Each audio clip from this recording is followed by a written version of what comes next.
먼저 귀한 기회를 주신 우리 한신대 신학대학원 원장님과 교수진 여러 공동체 학생 여러분들에게 감사의 말씀을 드리고 또 과찬에 그런 소개를 해주신 우리 전철 교수님께도 감사를 드립니다. 오늘은 저에게 굉장히 역사적인 그런 날이 되겠습니다. 왜냐하면 지금으로부터 23년 전 1999년 여름에 저는 마이애미 플로리다에서 LG전자 초대 지사장으로 근무를 하다가 한 2년 만에 뜻이 있어서 시카고로 가서 MD 과정을 마치고 그 다음에 또 이어서 PhD를 하고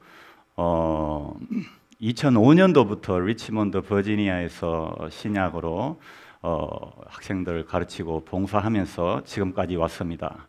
역사적이라는 의미는 제가 신학을 한 이후로 처음 방문하는 기회입니다. 그러니까 23년 만에 한국을 방문하게 되었고 더욱더 한국에서 제가 신학자로서 첫 강연인 장소가 바로 오늘 여러분과 함께 하는 것이니 얼마나 감격스럽고 실제로 역사적인 그런 순간이 되겠습니다.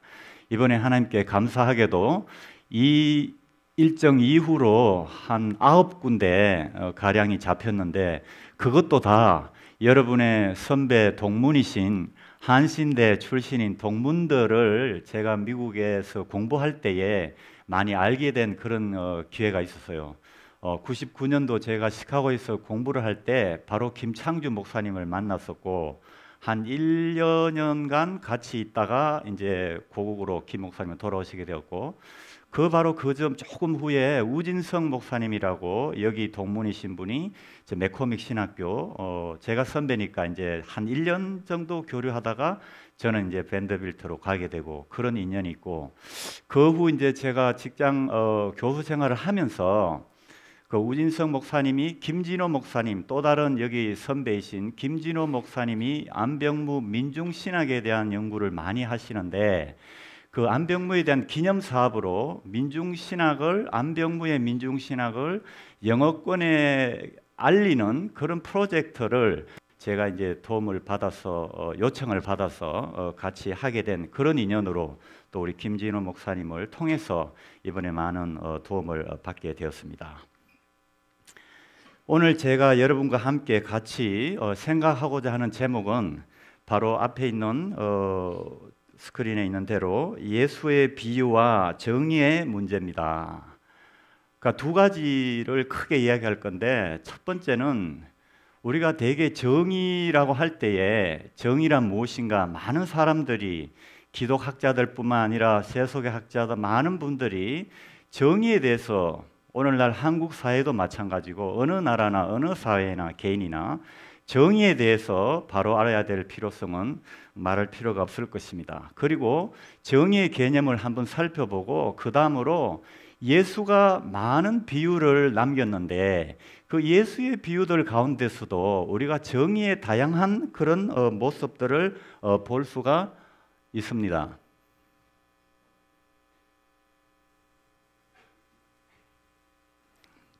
인간이 이 세상을 살아가는 데 있어서 정의만큼 중요한 것이 있을까 다시 생각해 봅니다. 정의라는 것은 한자의 뜻대로 바를 정자 옳을 의자잖아요. 바르고 옳다라는 뜻은 우리가 쉽게 생각할 수 있는데 과연 무엇을 바르다고 할 것인가 무엇을 옳다고 할 것인가 이것은 굉장히 우리가 개념과 정의를 깊이 따져봐야 할 그런 필요가 있을 것입니다. 우리가 흔히 영어로는 justice라 하고 또 우리가 구약에서나 신약에서도 righteousness라는 말로 또 다른 단어로 우리가 이해를 하기도 합니다. 그래서 우리가 예수의 비유를 볼 때 한 가지 정의만을 볼 수 있는 게 아니라 다양한 의미의 정의의 개념을 우리가 예수의 비유에서 알 수 있기 때문에 저는 여러분과 함께 오늘 예수의 비유의 그 다양한 그런 비유 가운데 정의가 어떻게 이해되고 어떠한 종류의 정의를 예수께서 말씀하시는지 한번 같이 따져보려고 합니다. 우선 우리가 일반적으로 말하는 정의의 종류와 개념에 대해서 좀 알 필요가 있을 것 같아요. 첫 번째로는 이게 이제 우리말로는 되게 귀속적인 정의라고 이야기를 하겠는데, attributive justice라는 개념은 쉽게 말씀드리면 뿌린 대로 거둔다, 일한 만큼 보상을 받는다, 게으르면 못 먹는다, 열심히 일하면 그에 대한 보상이 있을 것이다. 그렇죠? 이것이 귀속적인 정의의 개념. 우리 사회에도, 개인에게도, 어떤 직장에도 이러한 정의가 필요하고 반드시 적용되어야 하는 그런 개념이고, 또 다른 정의로는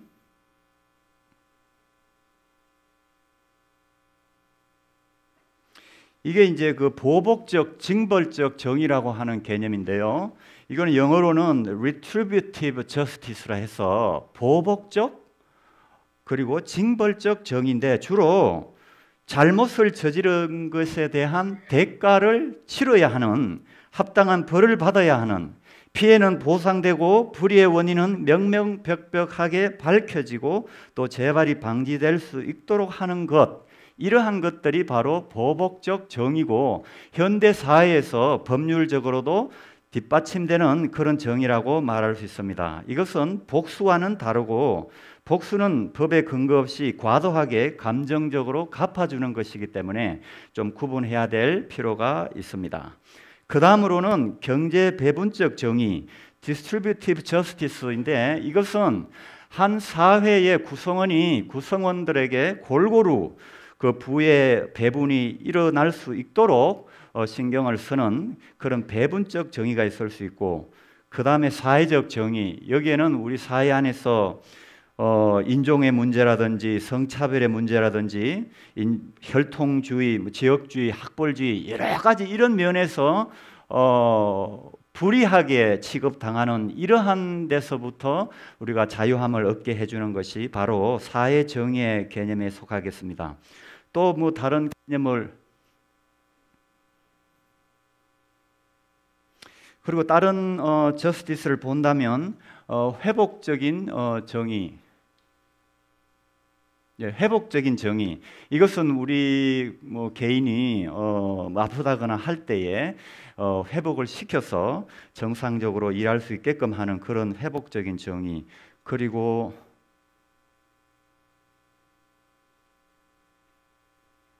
절차적 정의, 말 그대로 어떤 과정의 정당함이 보장이 되어야 하는 그런 문제고요. 그 다음에 환경적, 생태적 정의, 우리가 인간 중심이 아니라 어떻게 환경 속에서 환경과 함께 잘 살 것인가, 이런 문제, 여러 가지 정의의 문제를, 이것이 다가 아니라 많은 정의의 모습이 있을 것입니다. 그리고 두 번째는 우리가 성서에서 찾는 정의, 이것이 중요할 것입니다. 우리가 성서의 기본은 가장 중요한 분이 바로 하나님인데, 하나님이 정의롭다, 하나님이 의롭다 할 때에 과연 무엇을 정의롭다, 의롭다 할 것인가, 거기에 대한 깊은 우리가 연구가 있어야 할 것이고요. 하나님에 대한 그 정의를 말할 때는 우리가 흔히들 공평한 사랑, 변하지 않는 사랑, 미래를 책임지는 사랑, 약자를 보살피는 사랑, 악을 심판하는 그런 정의, 그리고 억울한 자의 억울함을 풀어주는 그런 정의, 이런 것들을 우리가 하나님께 대해서 이해하는 것이죠. 그러나 우리가 하나님을 의롭다 할 때에 사실은 이해할 수 없는 부분들도 있어요. 왜 나쁜 일이 선한 사람들에게 일어나고 왜 악한 사람들이 때로는 번성하고 잘 되느냐 이거죠. 왜 선한 사람이 갑자기 교통사고를 나서 죽는다거나 이러한 일을 당하느냐, 과연 하나님을 우리가 의롭다 할 수 있는가, 이러한 문제에 대한 우리가 성서의 고민은 예를 들어서 욥기서를 통해서도 알 수가 있습니다. 그러나 그러한 그 해답을 우리가 찾기는 사실상 힘듭니다. 그러나 대부분의 인간의 문제는 우리가 이해하는 범주 내에 우리가 올바로 이해하고 행할 수 있다면 해결할 수 있는 문제들의 정의라고 말할 수 있을 것입니다. 두 번째로 예수가 옳다고 말할 때 예수의 정의, 예수가 어떤 의미에서 옳다고 할 수 있으며 어떤 의미에서 우리가 예수를 기준으로 삼고 그분의 삶을 따라가야 할 것인가가 중요할 것입니다. 예수가 본성이 선하거나 옳다는 것이 아니라 예수가 한 그 삶, 그 행위가 옳다는 것입니다.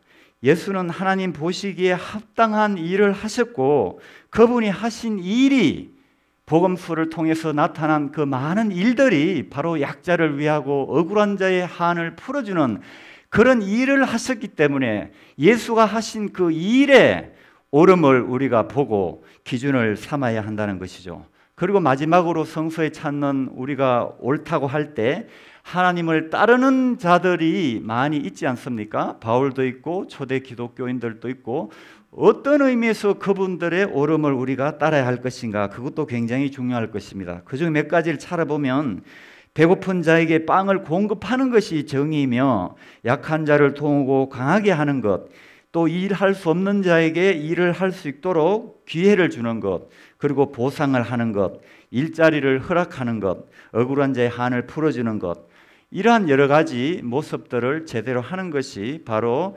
기독인들의 어떤 옳음을 말할 수 있을 것입니다. 이제 본론으로 들어가서 그러면 예수의 비유 속에서는 우리가 어떤 정의를 볼 수 있을 것인가? 예수가 한 많은 비유들 중에서 오늘 세 가지 아주 잘 알려진 비유들을 가지고 과연 예수가 말한 비유가 어떤 모습일까? 그것을 한번 보려고 합니다. 갑작스런 사고나 질병, 부채 등으로 길거리로 앉으면 그 사람은 사회적 도움이 필요할 것입니다. 이러한 비유의 모습은 부자와 나사로의 비유에서 우리가 보게 되고, 또 사람이 억울한 일을 당하면 그것을 풀어줘야 되죠. 이러한 모습의 정의는 과부와 불의한 재판관의 비유에서 볼 수 있습니다. 그리고 일을 하고 싶은데 일자리가 없으면 일할 자리가 주어져야 하고, 또 공평한 배분도 중요할 것입니다. 이러한 모습의 정의는 포도원 주인의 비유에서 볼 수가 있습니다. 그리고 열심히 일한 만큼 거기에 대한 보상이 따른다. 그런 정의의 모습은 우리가 달란트의 비유에서 볼 수 있습니다. 비유 해석에서 유의할 점은 예수의 비유는 어떤 확립된 정통적 교훈을 주시려는 것이 아니라 청중을 놀라게 하고 기존의 지식과 습관을 타파하게 하고 또 청중 스스로 비유의 이야기에 반응하고 질문하도록 도와주는 역할을 하는 것이 바로 예수의 비유의 목적인 것입니다. 즉 다시 말씀드리면 예수는 어떤 결론을 미리 말하지 않고 그 주시는 비유의 도전을 통하여서 듣는 사람이 스스로 밝히고 결단하게끔 도전하는 그런 이야기라 볼 수 있습니다. 왜냐하면 사람들은 자기가 보고 싶은 것, 듣고 싶은 것만 듣기 때문에 이 예수의 비유 속에서 허를 찌르는 기존의 습관과 잘 알려진 그런 지식들을 꿰뚫는 타파하는 그런 역할을 하게 되는 것입니다. 첫 번째 비유로 달란트의 비유에서 보는 귀속적 정의를 한번 보십시다.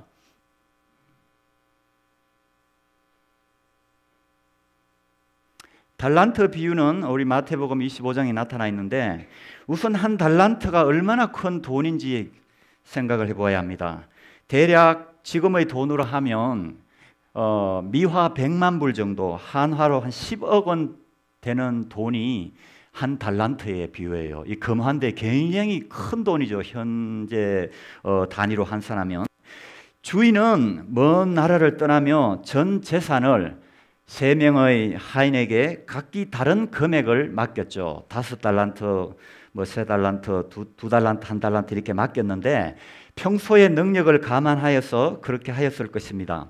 맡길 때 주인이 기대하는 것은 청지기로서의 업무를 잘 감당하여야 할 것이었고, 또 그들은 각자의 책임을 잘 완수하여서 그들 스스로 뭔가 해야 될 일을 찾아서 해야 되는 그런 일들을 주신 것이라고 볼 수 있습니다. 즉 주인의 마음을 잘 헤아려서 알아서 책임을 가지고 최대한의 성과를 내어야 한다는 그런 의미가 이 달란트 비유에 들어 있습니다. 자, 그래서 우리가 비유를 보면 어떻습니까? 5달란트와 2달란트 받은 자는 열심히 장사하여서 갑절을 남겨서 주인으로부터 칭찬을 받고 또 상급을 받았죠. 주인의 칭찬은 단순히 그들이 돈을 많이 벌어 수익을 많이 남겼기 때문일까요? 아니면 그들이 자기 책임을 위하여 최선을 다한 그 과정을 높이 샀고, 물론 최선을 다했기 때문에 좋은 결과를 가져온 것은 덤으로 온 것이라고 볼 수가 있죠. 물론 이 비유에서 최선의 노력뿐만 아니라 좋은 결과가 있었지만, 만약, 이거는 가정입니다, 만약 이 둘이 열심히 일을 했는데 본전밖에 못 건졌거나 뭐 하다 보면 손해를 볼 수도 있으니까 손해를 보았다고 할 때에 주인이 나중에 돌아왔을 때 어떻게 대응했을까? 저는 거기에 대한 상상력을 발휘합니다. 여러분은 어떻게 생각하세요? 손해를 봤다고 꾸중했을까요? 아니면 열심히 일했으니까 그나마 이해하고 다음에는 잘하라 이렇게 넘어갔을까요? 비유가 바로 주는 상상력이 이런 것이에요. 비유는 결론을 말하지 않잖아요. 자, 그런 우리가 질문을 가지게 되고, 그러나 이 비유에서 우리가 가장 신경을 써야 될 부분이 바로 한 달란트 받은 자의 행위입니다. 한 달란트 받은 자는 어떻게 했습니까? 그것을 땅속에 숨겨버렸죠. 왜냐하면 자기는 생각하기를 자기의 주인은 굉장히 두려워하고 만약 조금이라도 이익을 못 남겼을 경우에는 혹독한 아주 살벌한 그런 벌을 받을 것이라 생각했기 때문에 땅속에 숨김으로써 겨우 본전이라도 건지면 자기 목숨이라도 부지할 수 있지 않겠느냐, 어떤 이런 생각으로 두려운 나머지 땅속에 숨겨버렸다고 그랬습니다. 그러나 그것은 바로 주인을 오해했다고 보는 것이 타당할 것입니다. 왜냐하면 주인은 그를 가리켜 악하고 게으른 종아, 악하고 게으른 종아, 너는 내가 심지 않은 데서 거둔 줄 아느냐. 즉 그는 정상적인 과정, 즉 노력을 중요시하는데 이 한 달란트 받은 자는 전혀 트라이도 하지 않았다는 거죠. 전혀 노력도 하지 않았다는 거죠. 전혀 트라이도 하지 않고 단지 두려운 나머지 그 큰 100만 불이나 되는 큰 재산 혹은 책임을 땅속에 묻어버렸다는 그런 우를 범했다는 것입니다. 그래서 주인은 이렇게 말합니다. 내가 너의 돈을 은행에 투자했다면 차라리 이자로도 받았을 텐데, 즉 이 하인이 잘못한 것은, 즉 주인이 문제 삼는 것은 한 달란트 그 큰 기회와 책임과 어떤 재능을 사용하지 않고 땅에 묻어버렸다는 것에 문제가 있는 것이죠. 경제학적으로 말하면 기회의 비용이 엄청나다는 것입니다. 100만 불을 잃어버렸다는 것이죠. 그 100만 불을 가지고 은행이 아니라 어떠한 곳에서든 약자를 위한 것이 어떤 투자를 했다면 여러분이 어떤 재능을 가졌을 때 사용해야 되지 않습니까? 하나님께서 여러분에게 큰 재능을 주셨는데 그 재능을 숨기지 않고 사용하여서 그 결과가 어떻게 나타나든 간에 최선을 다하는 노력을 하지 않았다는 점에서 이 한 달란트 받은 자의 실수가 있다는 것으로 저는 이 비유를 해석하는 것입니다. 그러나 물론 다른 분들은 다르게 해석할 수도 있어요. 예를 들면 어떤 학자들은 이 비유를 가지고 이 한 달란트 받은 자의 행동을 굉장히 영리하고 그리고 반제국주의적인, 다시 말씀드리면 이 주인은 늘 사람들을 착취하고 못살게 굴고 아주 돈만 많이 끓는 아주 그런 사람으로 이해를 하는데, 이 한 달란트 받은 사람은 이것을 싫어하는 거예요. 도전하기 위해서 내가 당신을 위해서 돈을 벌어줄 수가 없어. 그래서 한 달란트 본전을 유지하기 위해서 했다가 더 많은 이익을 만들어주지 않겠어. 나는 당신을 위해서. 어떤 저항의 정신으로 이 한 달란트 받은 자는 지혜롭게 한 달란트를 보전했다 이거예요. 그렇게 해석하는 분들도 있지만 저는 이 비유 전체적으로 볼 때 귀속적인 정의, 아까 말씀드렸다시피 이 비유 속에서 예수가 우리에게 전하고자 하는 것은 아마도 받은 것을 최선을 다해서 우리가 노력을 하고 재능을 써야 하는 그런 점을 강조하지 않았나, 그런 정의를 전대는 본다는 것이고요. 그리고 다른 비유를 하나 더 보십시다. 자, 포도원의 비유. 굉장히 유명한 비유죠. 20장에 마태복음 나오는 건데, 이 비유에서 하늘의 법칙, 하늘나라, 하나님 나라의 그 원리 법칙은 바로 이 포도원 주인에게 비유된다는 것이 비유의 시작에 나와 있습니다. 다시 말씀드리면 이 포도원 주인이 어떻게 행하고 어떻게 말하는가를 자세히 보고 그 속에서 하나님 나라의 비밀, 원리, 도전이 어떤 것이 있을까 잘 보아야 할 것입니다.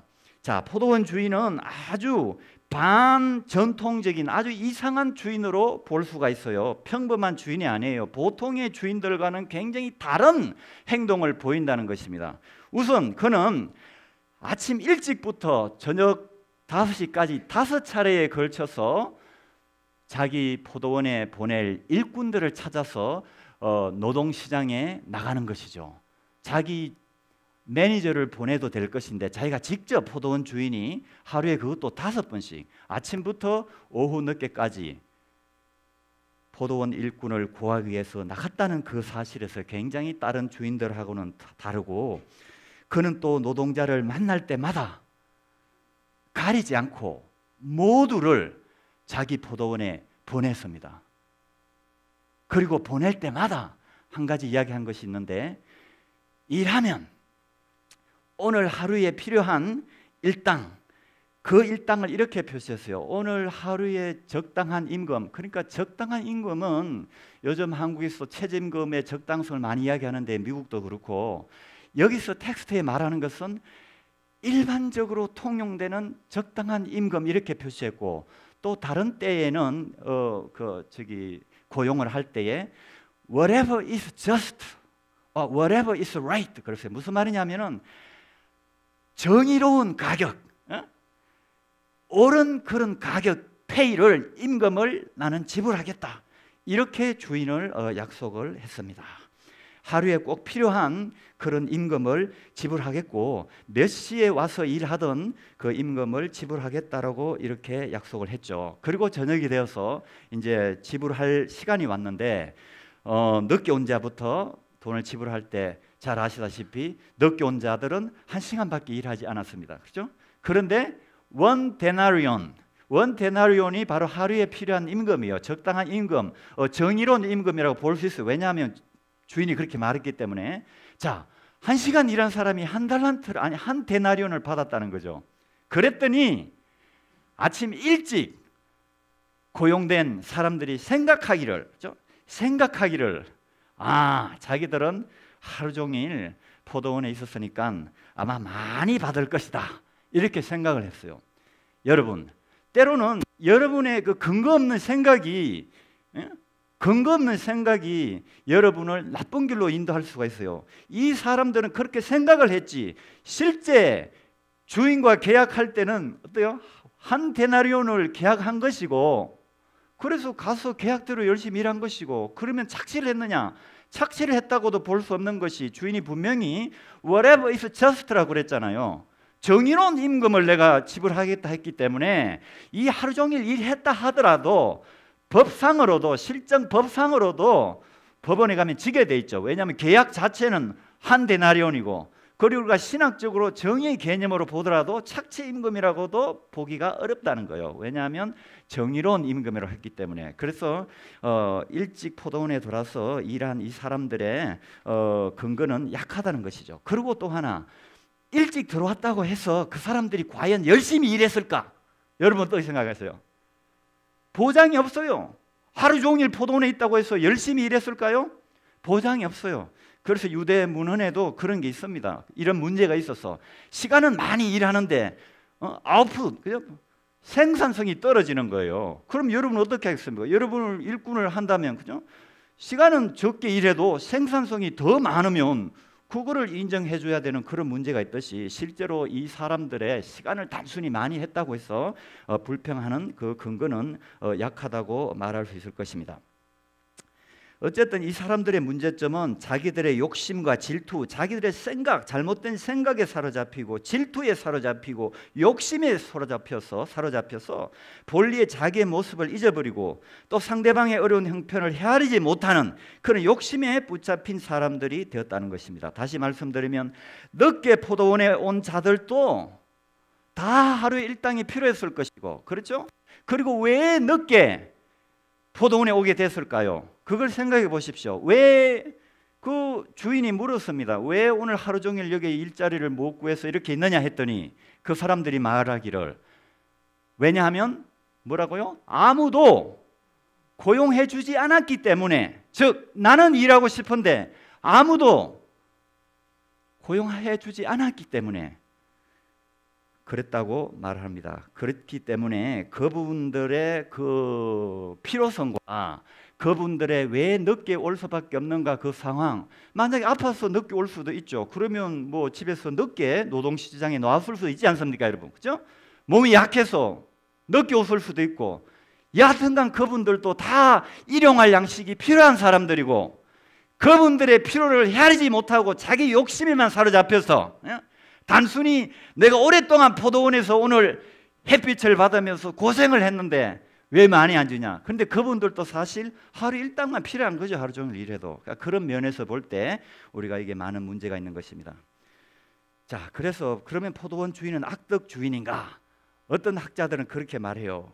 가장 일찍 포도원에 온 자들이 많이 임금을 받아야 된다, 그렇게 주장을 해요. 있을 수 있죠. 그런 개념의 정의를 적용하면 기속적인 정의, 즉 일 많이, 시간을 많이 투자하면 많이 받아야 한다. 아까 달란트 했잖아요. 그런 비유, 정의의 개념을 요 비유에 대입하면, 그래서 어떤 학자들은 그렇게 읽는다는 거예요. 이 주인은 악덕 주인이다, 포악한 주인이다, 일을 많이 시키고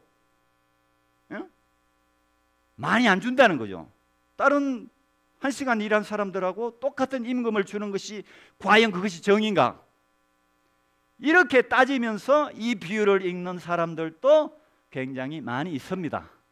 그러나 저는 이 비유를 읽을 때 예수님께서 그런 정의를 말하는 것이 아니라 여기에서는 오히려 배분적 정의, 하루에 모든 사람들이 일당이 필요하다는 거죠. 좋은 아주 합리적인 일당, 그런 면에서 보면 이 비유는 바로 배분적 정의를 강조하는 것이 아닌가 저는 생각합니다. 그래서 이 주인은 그렇게 말해요. 내가 선하다고 네가 질투하느냐? 여기서 굉장히 중요해요. 내가 선하다고 하는 것은 한국말에 선하다고 했는데 그거는 영어로는 되게 뭐 generous라고 번역됐는데 사실은 좋은 번역은 good이에요. good, 좋다는 거. 영어로 아가소스라는 거예요. 아가소스. 아가소스를 대부분 영어 NRSV 이런 그 아주 주류의 성경 번역에 generous로 해놨어요. Because I'm generous. Do you envy because I'm generous? 내가 좀 이렇게 자비롭고 이렇게 좀 베푼다고 네가 질투하느냐, 이런 개념으로 많이 번역을 하는데 사실은 굿이에요. 굿이 뭐예요? 선하다는 거 아니에요. 그런데 재밌게도 우리가 마가복음 10장에 보면 어떤 사람이 예수께 와서 Good teacher, what should I do to inherit eternal life? Good teacher, 좋은 선한 선생님이요, 무엇을 해야 영생을 얻겠습니까? 이렇게 하니까 예수께서 뭐라고 그랬어요? Why do you call me good? 왜 너는 나를 선하다고 하느냐? 그러면서 오직 선한 사람은 하늘에 계신 아버지 하나님, 그 예수도 그렇게 이야기한 거예요. 마가복음에서 나를 선하다고 부르지 마라. 선한 것은 바로 하나님께 해당되는 게 선한 개념이라는 거예요. 이 비유 속에서 이 주인이 그렇게 말한 거예요. Do you envy because I'm generous? I know I'm good. 내가 선하다고 네가, 그러니까 이 주인은 이 정말 하나님 같은 그런 선한 그런 입장에서 모든 사람들이 일할 기회를 얻고 균등한 임금을 받아야 하는 그런 배분적 정의의 모습이 이 비유에 나타나 있다는 거죠. 그 다음에 마지막 우리가 비유를 한번 보고 마칠게요. 마지막 다른 비유는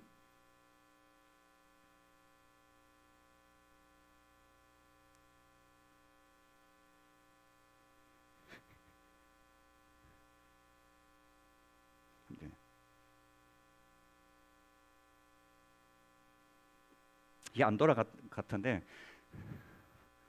예 됐습니다. 예, 여기 이제 스테이 하시면 돼요. 마지막 비유는 우리가 잘 아는 그 과부와 그죠? 불의한 재판관 이야기 아시죠? 그 비유에서 우리가 또 다른 모습의 또 다른 의미의 정의의 개념을 한번 같이 생각해 보고자 하는 것이요. 또 다른 의미의 정의예요. 우선 짚고 넘어가야 할 것은 원래 이 예수의 비유는 기도에 대한 것이 아니에요.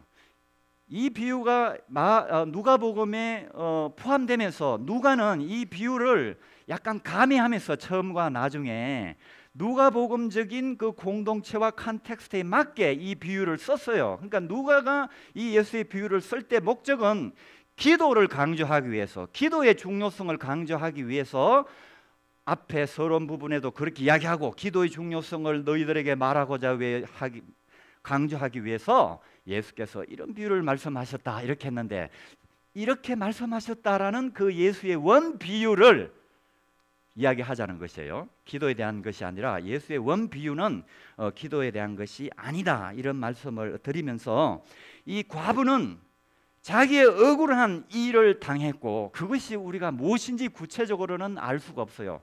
억울한 일을 당했는데 이것을 풀기 위해서 매일같이 재판관을 찾아갔는데 이 재판관은 부당한 불의한 재판관이라 들어주지 않았죠. 그러나 이 여인은 포기하지 않고 끝까지 들어줄 때까지 찾아갔어요. 찾아가서 하는 말이 나의 원수에 대한 정의를 회복시켜 달라. 여기 justice라는 말을 썼어요. 디카이오스네 justice예요. 헬라어로 디카이오스네 justice.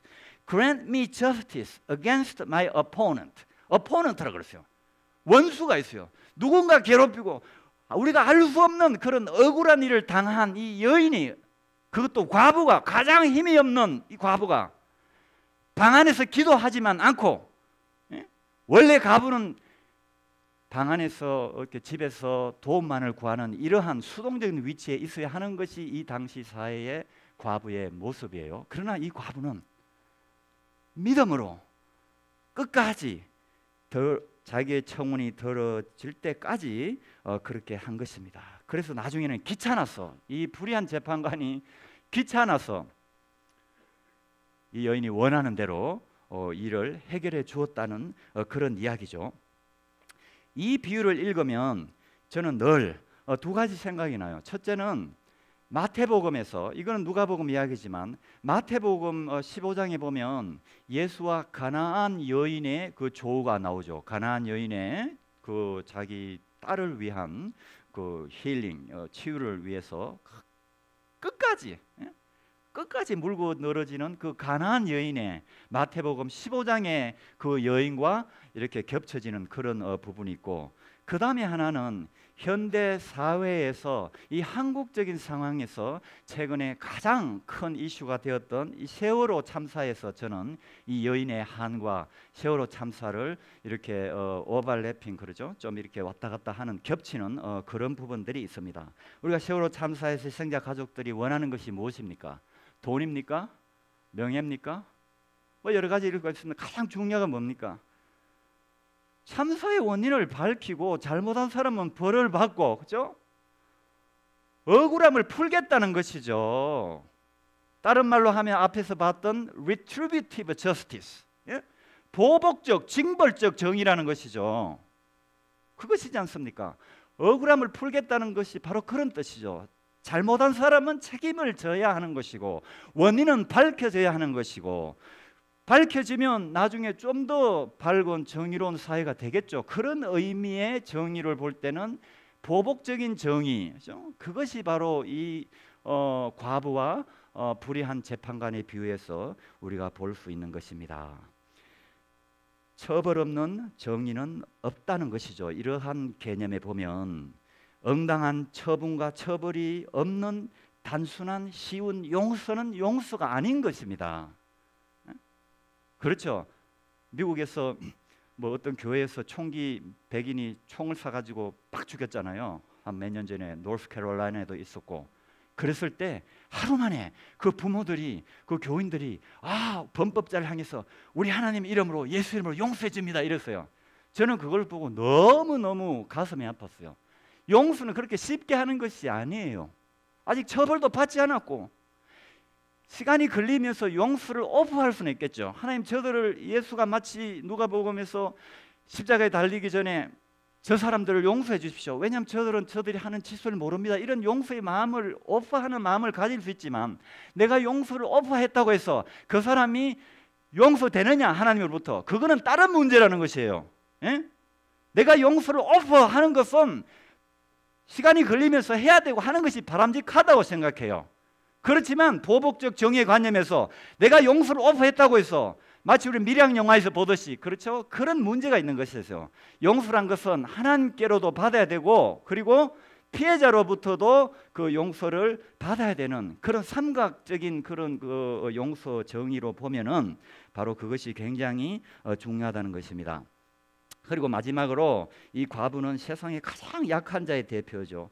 그녀는 모든 것을 걸고 투쟁하면서 가만히 앉아서 기도만 하는, 우리가 보통 말하는 기도란 것은 가만히 앉아서 이렇게 말로 하는 것이죠. 그러나 이 여인은 그런 기도를 한 것이 아니에요. 매일같이 불의한 재판관을 찾아가는 것이죠. 기도에 대한 내용이 아니에요. 예수의 원비유는, 그렇죠? 정의를 이루기 위해서, 보복적 정의를 이루기 위해서 끝까지 가는 이런 과부의 모습에서 우리가 참 믿음과 참 억울함을 푸는 정의가 얼마나 중요한 것인가를 우리가 배우고 깨달아야 한다는 것입니다. 억울함을 풀어줘야 하는 보복적 정의가 얼마나 중요한지 모릅니다. 여기서 보복적 정의는 복수와는 다르다, 저는 이렇게 주장하고 싶습니다. 복수와는 다르다. 복수는 retaliation이에요. 예? 내가 10을 받았는데 100으로 갚아주면 보복이에요. 그 근거 없는 데서 그거는 보복이 아니라 그건 완전 사기죠. 근거가 없는데 만들어서 하는 거는 그거는 보복보다도 더 나쁜 것이죠. 아시겠습니까? 그런 것이 보복이 아니라 복수라는 거예요. 복수. 복수라는 것은 감정에 치우쳐서 내가 10을 받았는데 100을 돌려주는 게 복수고, 근거 없는 것을 만들어서 하는 것이 그거는 나쁜 사기적인 복수예요. 그러나 징벌적 보복적 정의란 것은 합당한 그런 책임을 지는 것, 금전적이든 뭐 형사적이든 감옥에 있든 그러한 정의를 반드시 이루어야 된다는 것이 개인적으로도 사회적으로도 굉장히 중요한 것이다. 그런 점에서 저는 이 마지막 비유, 과부와 불의한 재판관의 비유가 중요하다고 생각을 합니다. 이처럼 다양한 정의는 오늘 우리에게 필요하며, 자금 한국 사회에 정의가 조금씩 나아지며 눈에 보이게 향상되는 것을 볼 때 굉장히 다행으로 생각합니다. 정의가 살아있으면 개인도 행복하고 또 사회도 발전할 것입니다. 한국 교회의 책임, 또 신학교 모든 면에서 다양한 이런 의미의 복잡한 인간관계 속에서, 인간 사회 속에서 다양한 의미의 정의를 회복하는 것이 얼마나 중요한지 모르겠습니다. 왜냐하면 정의가 있어야 진정한 행복이 이루어질 수 있기 때문입니다. 감사합니다.